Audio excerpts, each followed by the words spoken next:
اللہ العلی العظیم اعوذ باللہ السمیع العلیم من الشیطان اللعین الرجیم بسم اللہ الرحمن الرحیم الحمد للہ الاول بلا اول کانا قبلہ والآخر بلا آخر یکون بعدہ الذي كسرت عن رعيته أبصار الناظرين وعجزت عن نعته أوهام الواصفين الذي لا يدركه بعد الهمم ولا يناله غوص الفتن ثم الصلاة والسلام والتحية والإكرام على البشير النذير السراج المنير طه وياسين العبد المؤيد الرسول المسدد المصطفى الأمجد المحمود الأحمد سيدنا ونبينا وحبيب قلوبنا وطبيب نفوسنا مولانا ومولا ثقلين أبي الزهراء أبي القاسم محمد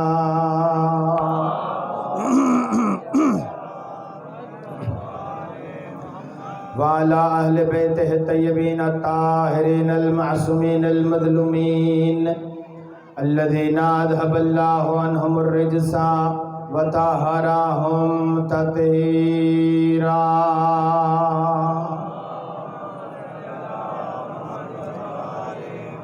ولعنة الدائمة الأبدية على أعدائهم أجمعين من الآن إلى قيام يوم الدين أما بعد فقد قال الله الحكيم في كتابه الكريم وهو أصدق القائلين بسم الله الرحمن الرحيم وإذ ابتلى إبراهيم ربه بكلمات فأتمهن قال إني جاعلك للناس إماما قال ومن ذريتي قال لا ينال عهد الظالمين صلوات پڑھیے بر محمد و آل محمد۔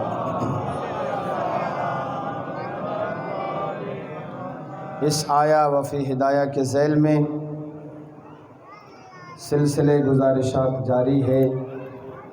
بات اس مرحلے پہ پہنچی ہے کہ اللہ رب العزت نے اپنے بندگان خاص میں سے ایک خاص بندے کو خاص مناصب عطا کیے۔ ان مناصب کی ترتیب یہ ہے کہ اللہ رب العزت نے سب سے پہلے اس بندے خاص کو، اس عبد خاص کو عبداللہ کی منزل پہ فائز فرمایا۔ جب منزل عبودیت پہ فائز ہو گئے تو انہیں اپنا خلیل بنایا۔ خلت کے بعد نبوت عطا کی اور نبوت کے بعد رسالت عطا فرمائی۔ عہدہ رسالت کے بعد منصب امامت عطا کیا۔ دیگر مناصب پر دعا نہ فرمائی، منصب امامت پر دست دعا بلند فرمائے اور فرمایا ومن ذریتی، میری ذریت اور اولاد و نسل میں عہدہ امامت کو رکھا جائے۔ اللہ نے عہدہ امامت رکھا نسل ابراہیم میں، لیکن یہ وعدہ فرمایا لا ینال عہد الظالمین، میرا یہ عہدہ کسی ظالم تک نہیں پہنچ سکتا۔ قرآن شریف میں ظلم کے متعلق بہت سی آیات شریفہ ہیں، لیکن جو سب سے بڑا ظلم بیان ہوا ہے قرآن میں وہ یہ ہے ان الشرک لظلم عظیم، سب سے بڑا ظلم اللہ کا کسی کو شریک ٹھہرانا ہے، خدا کے علاوہ کسی کو معبود ماننا ہے، اللہ رب العزت کے علاوہ کسی کو اپنا رب، خالق اور مالک ماننا، یہ سب سے بڑا ظلم ہے۔ اللہ نے یہ وعدہ کیا ہے، جناب علامہ سید محمد حسین طباطبائی رحمۃ اللہ علیہ، انہوں نے اپنی اس کتاب میں بالکل آخری صفحات میں یہ جملے تحریر فرمائے ہیں اور 6 شقیں بنائی ہیں، وہ 6 شقیں علمی ہیں، میں بیان نہیں کروں گا، شاید آپ کے سر سے گزر جائے، شاید سمجھ نہ آ سکیں۔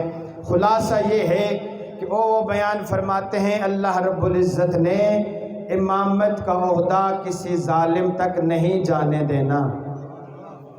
کوئی ظالم امام نہیں بن سکتا۔ امام کے معنی کیا ہیں؟ امام بمعنی رہنما، امام بمعنی پیشوا، امام بمعنی رہنما، یعنی آگے چلنے والا، جس کی اقتداء کی جائے، جس کی امامت کے پیچھے کچھ لوگ اس کی اقتداء اور پیروی کریں، اسے امام کہتے ہیں۔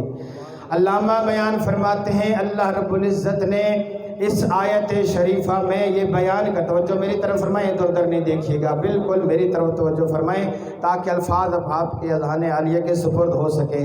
علامہ بیان فرماتے ہیں اللہ رب العزت نے خالق و مالک ذات لم یزل نے لا ینالو عہد ظالمین کہہ کر، اور دوسری آیت شریفہ میں ان الشرک لظلم عظیم کہہ کر یہ بیان فرما دیا ہے کوئی بندہ کسی کو نہ نماز پڑھا سکتا ہے، نہ مسند نبوت پہ آ سکتا ہے، نہ مسند رسالت پہ آ سکتا ہے کہ جس کے نامہ اعمال میں تھوڑا سا ظلم ہو۔ توجہ فرمائیے گا میری طرف، تھوڑا سا بھی ریت کے ذرے کے برابر بھی اگر کسی نہ کسی ظلم کی آمیزش پائی جائے، کوئی نہ کوئی ظلم پایا جائے، مظالم بہت سے ہیں، میں نے صرف ایک ظلم عرض کیا ہے جو اہم ترین ظلم قرآن شریف نے بیان کیا ہے، وہ ظلم بیان کیا، ورنہ کسی یتیم کی طرف گھور کر دیکھنا یہ ظلم ہے۔ اور جو تعبیر علماء نے فرمائی ہے وہ یہ ہے وضع الشیء علی محلہ ہوا عدل، ایک چیز کو اس کے مقام پہ رکھنا یہ عدل ہے۔ وضع الشیء علی غیر محلہ ہوا ظلم، کسی شے کو اس کے مقام پہ نہ رکھنا یہ ظلم ہے، یعنی ہر وہ چیز جو قاعدے اور ضوابط کے مطابق نہ ہو وہ ظلم کہلاتا ہے۔ امام عالی مقام بیان فرماتے ہیں اس آیت شریفہ کے ذیل میں معصوم کا فرمان ہے کہ اللہ نے سب سے بڑا ظلم کس کو قرار دیا ہے؟ بولیں تھوڑا سا، شرک کو اللہ رب العزت نے قرآن کریم میں، قرآن مجید اور قرآن شریف میں سب سے بڑا ظلم قرار دیا ہے۔ تو میں ان لوگوں کو مخاطب کر کے کہنا چاہتا ہوں جو لوگ یہ کہتے ہیں فلاں فلاں فلاں نے نماز پڑھائی، توجہ فرمائیے گا آغا، توجہ فرمائیے گا، فلاں فلاں فلاں نے مسند نبوت پر آ کر یا مصلی نبوت پر آ کر نماز پڑھائی، یا فلاں فلاں شخص جو ہے وہ مسند خلافت پہ بیٹھا تو علامہ نے یہ قلم توڑ دیا ہے۔ وہ بیان فرماتے ہیں قرآن یہ کہتا ہے ان الشرک لظلم عظیم، شرک بڑا ظلم ہے۔ اللہ کا دوسری طرف وعدہ یہ ہے کوئی ظالم امام نہیں بن سکتا، کوئی ظالم ہادی نہیں بن سکتا، کوئی ظالم پیشوا نہیں بن سکتا، کوئی ظالم رہنما نہیں بن سکتا۔ تو اب مجھے بتائیے جو لوگ 1 2 3 4 سال نہیں بلکہ 40 سال تک، توجہ فرمائیے گا میری طرف، جو لوگ چند سال نہیں، انگلیوں پر گنے والے سال نہیں بلکہ حساب و کتاب میں آتے ہی نہیں ہیں، ان کی ٹائمز، ان کے مہینے، ان کے ہفتے، ان کے اوقات، ان کے دن اگر آپ دیکھیں تو شاید کیلکولیٹر کا حساب ختم ہو جائے۔ علامہ بیان فرماتے ہیں اللہ رب العزت نے یہ فیصلہ دیا ہے ظلم اور ظالم کبھی امام نہیں بن سکتا۔ علامہ بیان فرماتے ہیں جو لوگ 40 سال تک بتوں کو اپنا خدا کہتے رہے وہ نبی کے مصلی پہ کیسے آ سکتے؟ ناراض تو نہیں ہوگے مجھ سے؟ آقا صلوات بھیج دے محمد و آل محمد کے ذات۔ نبوت کے مقام پر وہ ہستی آ سکتی ہے مسند نبوت پر جہاں پہ نبی تشریف فرما ہو۔ اب پوری تاریخ پڑھیے انبیاء کی، کسی بھی نبی نے کسی ظالم کو اپنا نائب نہیں بنایا۔ پڑھیے جا کر جناب آدم سے لے کر حضرت خاتم الانبیاء تک کسی نبی اور کسی رسول نے ظالم بمانا وہ مشرک، وہ بات کر رہا ہوں، کسی ظالم کو اپنا وسیع نہیں بنایا، بلکہ جس کو بھی بنایا ہے وہ اس نبی کے خصائل صفات کا مالک ہے۔ چونکہ یہ وصایت باطل ہے، یہ نیابت باطل ہے۔ اگر وصی میں، اگر جانشین میں وہ صفتیں نہ پائی جائیں جو نبی میں ہیں، پھر وہ وصی کیسا؟ اگر وہ خصائل، وہ صفات جو نبی میں ہیں، جو رسول میں ہیں، اس کے وصی میں نہیں ہے تو پھر وصایت باطل ہے۔ اس لیے جناب حضرت آدم علیہ السلام نے اپنا وصی شیش کو بنایا۔ شیش معصوم بھی ہے، حضرت آدم کی صفات کا مالک بھی ہے۔ حضرت نوح نے اپنا وصی سام کو بنایا۔ سام، حضرت نوح کے وصی ہیں۔ تمام صفات نبی کے، تمام صفات نوح کے مالک ہیں۔ حضرت ابراہیم نے اپنا وصی اسحاق اور اسماعیل کو بنایا۔ آپ اسماعیل اور اسحاق کو دیکھیے، وہ سارے کے سارے، وہ دونوں بھائی حضرت ابراہیم کی صفات کے مالک ہیں۔ جناب عیسیٰ نے اپنا وصی شمعون کو بنایا۔ شمعون وہ ہے جس میں تمام صفات عیسیٰ پائی جاتی ہے۔ اب دیکھنا یہ ہے خاتم النبی کس کو وصی بناتے ہیں؟ اب دیکھنا یہ ہے خاتم الانبیاء جانشین کس کو بناتے ہیں؟ تو انبیاء کے سلطان نے غدیر کے مقام پر علی کا ہاتھ بلند کر کے فرمایا، من کنت مولا ہو فہذا علی مولا، جس کا میں مولا اس کا علی مولا۔ اب اگر علی میں دیکھو تمام صفتیں نبیوں کی پائی جاتی ہیں۔ کیسے؟ فرمایا جو بھی دیکھنا چاہتا ہے آدم کی ہیبت کیسی ہے۔ خاموش دوستو، جو دیکھنا چاہتا ہے حضرت نوح کا علم کیسا ہے، جو دیکھنا چاہتا ہے موسیٰ کی عبادت کیسی ہے، جو دیکھنا چاہتا ہے عیسیٰ روح خدا ہے، فَلْيَنْظُرْ إِلَىٰ وَجْهِ علی ابن ابی طالب، میرے بھائی کا چہرہ دیکھے اسے تمام انبیاء نظر آ جائیں گے۔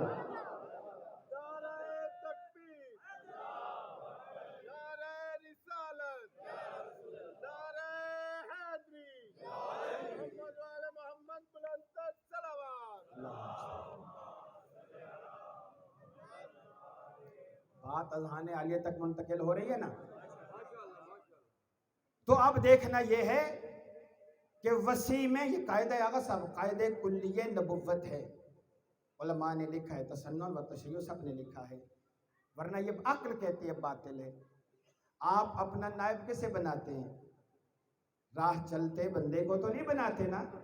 اپنا نائب اگر میں وکیل بھی بناؤں، بھئی میں جا رہا ہوں مثلا پنڈی جا رہا ہوں چند دن کے لیے، میرے امور خانہ کو جو انجام دے گا تو میں کوشش کروں گا وہ ہو جس پر مجھے اعتماد ہو، ٹھیک ہے نا؟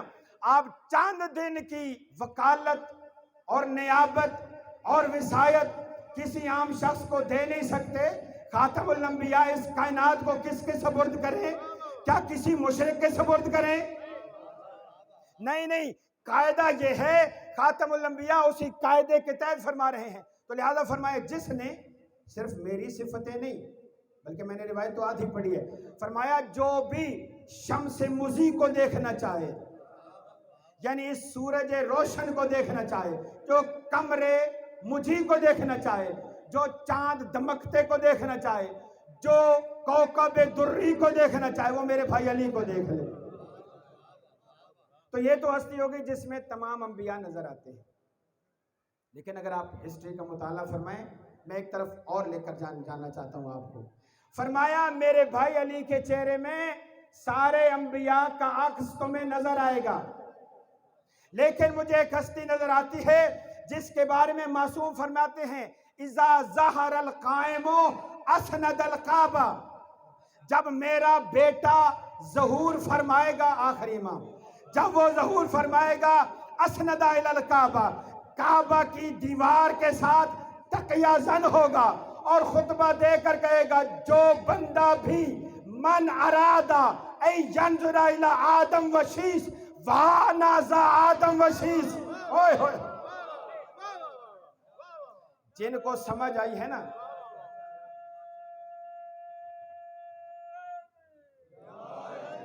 یہ نہیں ہے جملے، تھوڑا سا میری مجال ہے کہ میں یہ بیان کروں، اصلاً فرق نہیں ہے، ایسی بات نہیں ہے کہ ہم باپ اور بیٹے کے درمیان تقابل کر رہے ہیں، نہیں، وہاں کیا فرمایا؟ جو انبیاء کو دیکھنا چاہے میرے بھائی علی کو دیکھے۔ میرے مولا کیا فرما رہے ہیں؟ من ارادہ ان ینظر الی آدم و شیس ہا انا ذا آدم و شیس، جو آدم اور شیس کو دیکھنا چاہے میں ہی آدم ہوں، ہاں انا ذا آدم، وہ آدم، بولو یار، وہ آدم میں ہوں۔ پھر یہاں پہ بات ختم نہیں کی، پڑھیے 3 خطبے میرے مولا دیں گے، 3 خطبے، میں تو صرف ایک خطبہ اس کا پہلا حصہ عرض کر رہا ہوں، کبھی وقت ملا تو اس حوالے سے گزارشات پیش کریں گے۔ فرمایا من ارادہ ان ینظر الی نوح و وصیہ سام فانا ذا نوح و سام، جو نوح اور سام کو دیکھنا چاہے میں مہدی ہی تو نوح ہوں۔ من ارادہ ان ینظر الی ابراہیم و اسماعیل ہاں نازا ابراہیم و اسماعیل، جو ابراہیم اور اسماعیل کو دیکھنا چاہے وہی تو میں ہوں۔ اور ختم کی بات میرے مولا نے ارشاد فرما کے جو بھی محمد و علی کو دیکھنا چاہے میں مہدی محمد و علی۔ لہٰذا یہ قاعدہ ہے کہ وسیع میں وہ صفتیں ہونا ضروری ہیں، اگر صفتیں نہیں ہیں تو پھر وہ وسیع نہیں ہے۔ مثلا ایک صفت یہ ہے کہ وسیع وہ ہوتا ہے جس کے سامنے بڑے سے بڑا سوال کیا جائے یا چھوٹے سے چھوٹا سوال کیا جائے وہ کبھی عاجز نظر نہیں آتا۔ یہ نہیں کہتا بھی مجھے سوال کا جواب ہے۔ اب آپ خود تاریخ کو کرے دیں، تاریخ کو کھنگالیں، تاریخ کو دیکھیں کہ 25 سال کیا ہوتا رہا، 25 یا 30 سال بعد از رحلت نبی کیا ہوتا رہا۔ سائل سوال لے کر کے آتے، بات کر دیں یا نہ کریں، کوئی ٹینشن پریشانی تو کوئی نہیں، تو اڈے میں نے کوئی نہیں، تو ہم تو کوئی نہیں نا، صلاۃ پڑھے بر محمد و آل محمد۔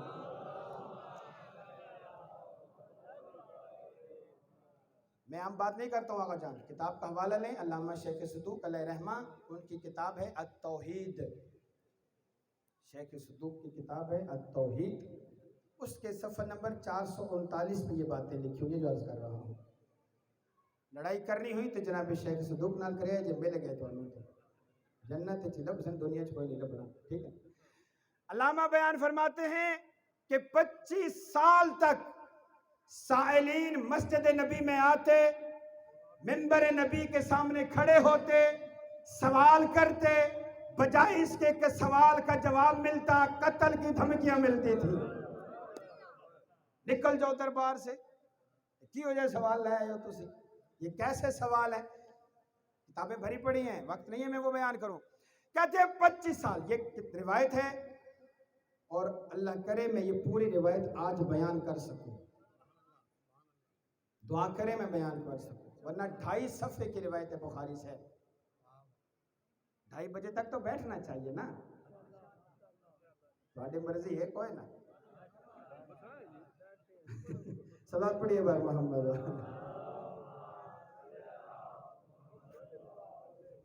علامہ بیان فرماتے اس روایت کے راوی جو ہیں اتنے مستند، اتنے معتبر کہ ان کے بارے میں کوئی کیل و کال ہو ہی نہیں سکتی۔ فرماتے ہیں قال اسبغ ابن نباتہ لما جالس علی فی الخلافہ وبایعہ الناس خارج من بیتہ الی المسجد متعمما بعمامۃ رسول اللہ متناعلا بنال رسول اللہ وعلیہ بردۃ رسول اللہ وفی یدہ خاتم رسول اللہ وفی یدہ عصا رسول اللہ۔ اسبغ ابن نباتہ کہتا ہے یوم البیعہ 25 سال کے بعد جب لوگوں کو دھیان ہوا، جب لوگوں کو خیال آیا کہ علی ابن ابی طالب گھر میں بیٹھے ہیں، ان کی بیعت کریں، وہ کہتے ہیں جب امیر المومنین بیعت کے لیے مسجد میں تشریف لائے عام طریقے سے نہیں آئے۔ لما جالسا للبیع یوم البیع خارج من بیتہ، امیر المومنین اپنے گھر سے نکلے الی المسجد، مسجد کی طرف، متعمما بعمامۃ رسول اللہ، آپ کے سر پر اپنا امامہ نہیں تھا بلکہ اللہ کے رسول کا امامہ تھا.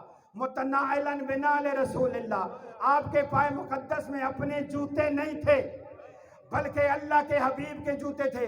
علیہ بردۃ رسول اللہ, آپ کے دوش مبارک پر اپنی عبا نہیں تھی, اپنی ردا نہیں تھی, اپنی چادر نہیں تھی, بلکہ رسول اللہ کی چادر تھی. پھر کہتے ہیں فی یدہی خاتم رسول اللہ, آپ کی اسبِ مبارکہ میں, آپ کی انگلی میں, آپ کی انگشت مقدس میں انگشتری جو تھی, انگوٹھی جو تھی, وہ بھی رسول اللہ کی انگوٹھی تھی. کہتے ہیں اسبغ ابن نباتہ کہتے ہیں کھچا کھچ بھری ہوئی تھی مسجد, اتنی زیادہ بھیڑ اور رش, وہ بھی بتاؤں گا کیوں, تل دھرنے کی جگہ نہیں. جی او صاحب, سبحان اللہ, پہنچ گئے مرشد تو پہلے پہنچ گئے. تل دھرنے کی جگہ نہیں ہے, اتنی زیادہ بھری ہوئی ہے مسجد. حتیٰ کہ مولا امیر المومنین کا نہج البلاغہ میں بیان ہے, اگر حسنین شریفین کو میں نے مضبوطی سے نہ پکڑا ہوتا, لوگ پاؤں کے نیچے کچل ڈالتے. اتنی شدت کے ساتھ لوگ بادشاہ کے گھر کی طرف ہیں. کہتے ہیں ہم دیوانگان علی, ہم ملنگان علی, ہم تو اس راہ کو تک رہے تھے جس راہ پہ ہمارا بادشاہ آتا ہے. کہتے ہیں میں, میرا بھائی سلمان, ابو ذر, یہ سارے ہم قریب قریب رہ رہے تھے. اتنے میں نے دیکھا دروازے مسجد سے امامت کا چاند برآمد ہوا. صدقے بنیا. کہتے میں نے دیکھا, اب لوگوں کی نگاہیں جیسے آپ کی نگاہیں میری طرف ہیں, پشت کی طرف تو کوئی بھی نہیں دیکھ رہا, میں چھڑا دیکھ رہا ہوں نا, آپ تو نہیں دیکھ رہے نا. جو بندہ منبر کے قریب تھا وہ پیچھے دیکھ رہا تھا. اب اس نے جب یہ حال دیکھا, توجہ, ساتھ والے کو کون نہیں ماری جڑیاں پچھو تک, اللہ کے بندے پیچھے دیکھ. اب جب پیچھے دیکھا اس نے سارا مجمع پچھلی طرف. اسبغ ابن نباتہ کہتا ہے علی نے ایسا سج کے آیا, ایسا دھج کے آیا, 25 سال کے بعد مدینہ کی گلیوں میں رسول چلتا نظر آیا. حاضری کیوں, وہ جو پہلے عرض کر چکا, امامہ رسول کا, نالین رسول کے, لباس رسول کا, ابا یہ جڑی ہوندی ہے اس نے با آخدے نے, ابا کس کی, رسول کی, ہاتھ میں انگوٹھی رسول کی, عصا رسول کا. اسبغ ابن نباتہ کہتے ہیں میں ہر وقت علی کے قریب رہنے والا غلام تھا, علی کی چال کو اچھی طرح سمجھتا تھا, لیکن کہتے ہیں میں نے غور سے دیکھا مشیت ہوں کا مشیت رسول اللہ. آج علی اپنی چال نہیں, اللہ کے رسول کی چال چل رہا تھا.